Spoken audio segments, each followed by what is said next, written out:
5 minutes for questions. I thank the chair and welcome the chair as our new chairman of this subcommittee. And thank you for allowing me to participate in this hearing, even though I'm not a member of the subcommittee. I'm here to talk about Hurricane Harvey. In three aspects of Hurricane Harvey, I'll call them the 3 M's: mental health, mold, and mosquitoes. I moved to Texas Gulf Coast in the summer of 1972. If you were there at that time and since, and you hear of the legends of Hurricane Galveston 1900, worst natural disaster in our country's history, over 6,000 lives lost, probably 8,000 to 10,000 if you count them all. I was there for Hurricane Alicia in 2001, Ike in 2008. Harvey did more damage than those hurricanes combined. It hit us twice. Hit us once, got stopped, it came and hit us again. We faced many health challenges. The San Jacinto waste pits with dioxin were breached, leaked out in the San Jacinto River. There were chemical spills, raw sewage spills, floating walls of fire ants, toxic smoke fires that got out of control. Flesh-eating bacteria took 2 lives, one in Galveston, one in Kingwood. And a first responder in my district was infected, but beat it with heavy, heavy antibiotics. Mental health became a big issue. I saw this firsthand. I was at a school there, elementary school, hit by the tornado that hit Sienna Plantation called Scanlon Oaks. Talked to parents, school kids come to class. One young man came, very proud. The tornado hit my home, knocked out my window as I was sleeping. Mom came back and I said, man, he's doing great.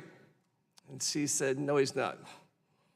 He's greater at school. It's a great story. I beat the hurricane, the tornado. But since that hit his house, he can't sleep in his own bed.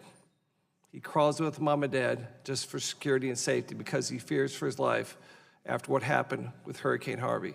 And that's just one example of how our kids are traumatized by these events, and also the adults. We went through days and days of tornado warning, flood warning, the whole night for 3 nights. Probably slept 4 hours over 3 days. 4 days after Harvey cleared, there was a little flash flood. Those alarms went off. People all around said, I kind of freaked out hearing those alarms again. So my question is, what resources, probably you, Admiral Red, and maybe you, Mr. Gottlieb, what resources are you providing our communities to address the mental health issues that they face because of Hurricane Harvey? What can be done for these people? Well, I'll defer to my colleagues on the panel and my role as FDA Commissioner with respect to what we've been focused on coming out of Hurricane Harvey, in addition to, there being some medical product facilities in the region. The predominant issue has been related to crop destruction and issues related to requests for waivers for diversion of crops into animal feed. And going forward, we will probably have to take some steps to help with remediation of certain fields that might have been exposed to heavy metals from the flooding. But we're primarily focused on issues related to the crops that were damaged in the aftermath of the hurricane. Thank you. Admiral Red, you have any comments on that, sir? On the mental health question in particular, I think that there are maybe 3 points. One is understanding 4 points. One is that these events are devastating and they have effects on everyone. Most of those effects are relatively short-term for most people. And I think for people, when those effects are not short-term, we need to be able to make sure that there is availability of services. Second point is really understanding the magnitude of that group of people that need long-term help. I think if I could remember my third point. I think that's it for me, is the 2 points. So I'll add his point, though, really quick, which is just simply that we've used the Public Health Commission Corps. They have behavioral health teams that basically be going out.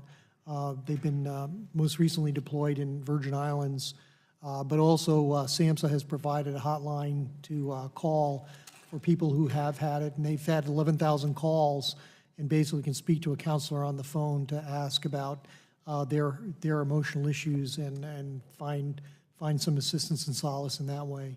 So there are some capabilities out there, and we've been working with, and again, it's dependent on the local authorities to basically initiate these things, but we certainly stand ready to assist where it is appropriate. Thank you. Come on, Emma Red, you're ready for your third point. Well, actually, there maybe a couple more, but There let we me go. talk about mold. We're working closely with the Department of Health. When there's a flooding event, structures that are flooded will become moldy. We're actually doing 3 different things in mold. One is training of responders. The other is working on communication materials. And the third thing is working with the Department of Health to investigate the potential for an increase in infections due to invasive mold. I thank the witnesses and my chairman. Also remind everybody about our region. There's one thing that unites us: beat LA. I yield back. I thank the gentleman and now recognize